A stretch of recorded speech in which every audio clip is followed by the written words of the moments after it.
C'est le traditionnel défilé à Madrid. Le maillot rouge va pouvoir profiter et les sprinteurs vont avoir une dernière occasion de briller. 100 km à parcourir entre Alcorcón et Madrid, un dernier effort pour aller s'offrir une victoire de prestige dans les rues de la capitale espagnole. Piégés lors de la dernière étape de plat, les équipes de sprinteurs voudront ramener le peloton groupé sur la ligne d'arrivée pour nous offrir un dernier sprint massif.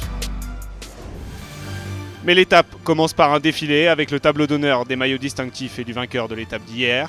L'Espagnol Enric Mas a toujours du mal à réaliser. Il a réussi à monter sur le podium d'un grand tour à l'âge de 23 ans. Il est considéré comme le grand espoir du cyclisme espagnol. Le maillot de meilleur grimpeur va être remporté par l'infatigable Thomas de Ghent. Le Belge s'est emparé du maillot à poids lors de la 17e étape. Une belle récompense pour ce coureur offensif. Le maillot vert du classement par points va récompenser la superbe régularité du vétéran espagnol.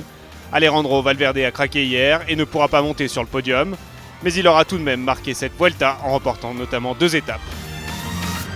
Le maillot du combiné est porté par Lopez qui s'est fait une place hier sur le podium et va terminer 3e de la Vuelta. Mais le leader du classement du combiné est Simon Yates. L'Anglais porte déjà le maillot rouge de leader du classement général. Il vient remporter aujourd'hui son premier grand tour. Il a été le grand animateur de ce Tour d'Espagne. L'équipe Mitchelton Scott s'est parée de rouge aujourd'hui pour fêter le sacre de son coureur. C'est le premier grand tour que la structure australienne remporte depuis sa création en 2012. Au premier passage sur la ligne d'arrivée à Madrid, le peloton a donné un bond de sortie à l'Espagnol Igor Anton. En effet, ce sont ses derniers coups de pédale, il va prendre sa retraite à la fin de l'étape. Après le second passage sur la ligne, la course s'anime, les attaques fusent. Rubio, Roscoff et Bravo prennent quelques secondes d'avance sur le peloton.